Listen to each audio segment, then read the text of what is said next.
면접에서 스크립트 외운 거 까먹어서 내정지 온 적 없으세요? 면접 스크립트를 쓰고 달달 외우기만 하면요, 로봇처럼 딱딱해지거든요. 실제로 제가 이 방법 알려드렸더니 발표 울렁증이 있던 학생분도 최종 합격했습니다.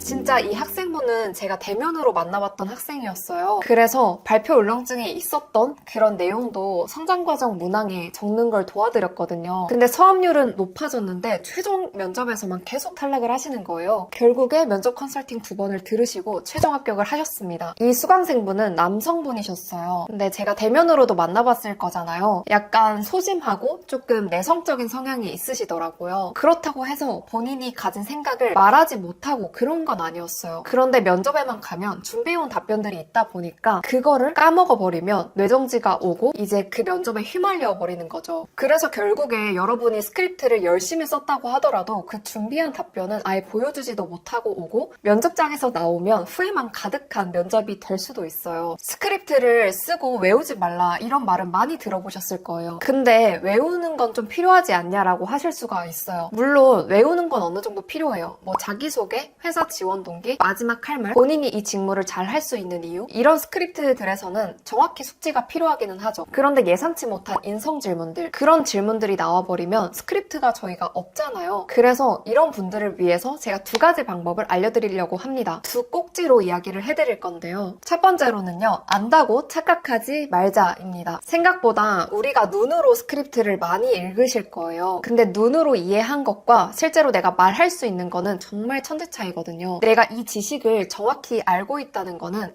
내가 누군가한테 명확히 설명할 수 있는가에서부터 시작을 합니다. 그래서 여러분이 진짜 내가 잘 할 수 있는 이유, 왜 이 산업군인지 혹은 왜 이 회사인지를 자신감 있게 누구한테 설명을 할 수 있는지를 체크를 해봐야 합니다. 이게 학습에 있어서 정말 다양한 단계가 있는데요. 첫 번째가 내가 아는 것을 타인에게 말하는 연습이 필요하고요. 이제 누군가한테 나를 뽑아야 하는 이유라든지 내 성격의 장점이라든지 이거를 자연스럽게 말할 수 있는 그 수준이 되면요, 그 다음 단계가 바로 간결하고 명료하게 설명을 하는 겁니다. 5문장으로 표현할 수 있는 내용인데 누구는 10문장으로 표현해버리거든요. 결국에 이 사람은 말은 할 수 있어요. 대신에 10문장을 5문장으로 이제 요약해서 명료하게 말하는 연습을 하는 겁니다. 그래서 여러분이 알고 있다고 내가 이 스크립트를 눈으로 외우고 몇 번 한 번 툭툭 내뱉어봤다고 해서 진짜 알고 있는 게 아닐 수도 있다는 거예요. 꼭 알고 있다고 착각하지 말고 타인에게 설명할 수 있어야 하고 이거를 명료하게 연습하는 훈련을 거쳐야 합니다. 그리고 두 번째 꼭지는 응용하는 연습을 해라입니다. 보통 지원자들은 나의 강점을 꼼꼼함이라고 가정을 하면요, 이 꼼꼼함이라는 키워드에서 더 이상 응용이 안 돼요. 그냥 이 키워드만 계속 말을 하는 거예요. 제 장점은 꼼꼼함입니다. 또 꼼꼼함입니다.